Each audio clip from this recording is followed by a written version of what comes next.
വന്യജീവി ആക്രമണവുമായി ബന്ധപ്പെട്ട സാഹചര്യം ചർച്ച ചെയ്യാൻ തിങ്കളാഴ്ച ചാലക്കുടിയിൽ അടിയന്തര യോഗം ചേരുമെന്ന് വനംമന്ത്രി ഷിബു ബേബി ജോൺ. വൈദ്യുതി വേലി മറികടന്നെത്തിയ ആനയാണ് മോഹനെ ആക്രമിച്ചതെന്നും വനംമന്ത്രി. ഇന്ന് വെളുപ്പിന് സംഭവിച്ച മരണത്തിൽ അവിടെ ഫെൻസിംഗ് ഉള്ളതാണ് എന്നാണ് എനിക്ക് കിട്ടിയേക്കുന്ന പ്രാഥമിക റിപ്പോർട്ട്. ആ ഫെൻസിംഗ് മറികടന്നുകൊണ്ട് തന്നെയാണ്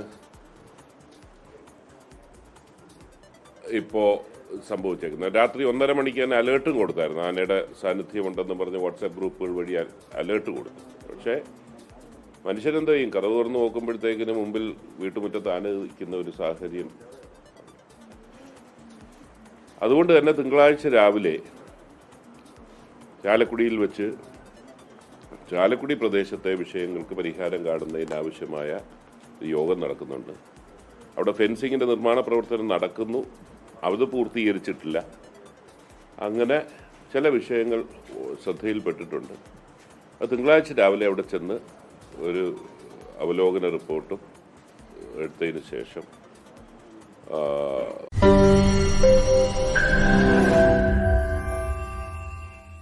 ലോകത്തെവിടെയായാലും ഏത് സമയത്തും 24 വാർത്തകളും ഓഗ്മെന്റഡ് റിയാലിറ്റി പാക്കേജുകളും എക്സ്പ്ലെയിനറുകളും വിശദമായി കാണാൻ ഞങ്ങളുടെ യൂട്യൂബ് ചാനൽ നിങ്ങൾക്ക് സബ്സ്ക്രൈബ് ചെയ്യാം.